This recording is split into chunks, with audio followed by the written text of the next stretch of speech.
India versus south Africa మధ్య జరిగిన 4వ టీ20లో సౌత్ ఆఫ్రికాపై టీమిండియా 135 పరుగుల తేడాతో విజయం సాధించి సిరీస్ను కైవసం చేసుకుంది టీమిండియా. అయితే ఈ మ్యాచ్లో తొలుత బ్యాటింగ్ చేసిన టీమిండియా 283 పరుగులు చేసింది. అనంతరం లక్ష్య ఛేదనలో బ్యాటింగ్ చేసిన సౌత్ ఆఫ్రికా 148 పరుగులకే ఆలౌట్ అయింది. దీంతో 135 పరుగుల తేడాతో ఓటమి చెందింది సౌత్ ఆఫ్రికా.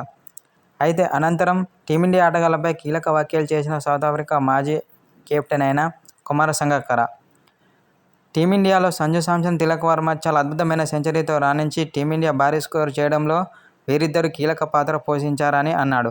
అలాగే అభిషేక్ శర్మ కూడా చాలా అద్భుతమైన ఇన్నింగ్స్ ఆడాడనే చెప్పాలి. 18 బంతుల్లో 36 పరుగులు చేశాడు. తిలక్ వర్మ 47 బంతుల్లో 120 పరుగులు చేశాడు. అందులో 9 ఫోర్లు 10 సిక్స్లు ఉన్నాయి. సంజు శాంసన్ 56 బంతుల్లో 109 పరుగులు చేశాడు. అందులో 6 ఫోర్లు 9 సిక్స్లు ఉన్నాయి. ఒక విధంగా చెప్పాలంటే సౌత్ ఆఫ్రికా బౌలర్లకు ముచ్చెమటలు పట్టించారు వీరిద్దరూ. అయితే అనంతరం వీరిద్దరి బ్యాటింగ్పై ప్రశంసల వర్షం కురిపించాడు శ్రీలంక మాజీ కెప్టెన్ కుమార సంగక్కర. ఇలాంటి ప్లేయర్లను నా క్రికెట్ చరిత్రలోనే చూడలేదని ఓ సోషల్ మీడియా ద్వారా తెలిపాడు. అనంతరం సంజు శాంసన్, తిలక్ వర్మ బ్యాటింగ్పై కొందరు మాజీ క్రికెటర్లు సైతం ప్రశంసల వర్షం కురిపిస్తున్నారు. ముఖ్యంగా తిలక్ వర్మ ఆడిన ఆట చాలా అద్భుతమని అంటున్నారు. ఎందుకంటే అతడు ప్రత్యర్థి బౌలర్లకు చుక్కలు చూపించడమే కాకుండా సిక్సర్ల వర్షం కురిపించాడు. అనంతరం టీమిండియా ఆటగాళ్లపై ప్రశంసల వర్షం కురిపించాడు శ్రీలంక మాజీ కెప్టెన్ కుమార సంగక్కర.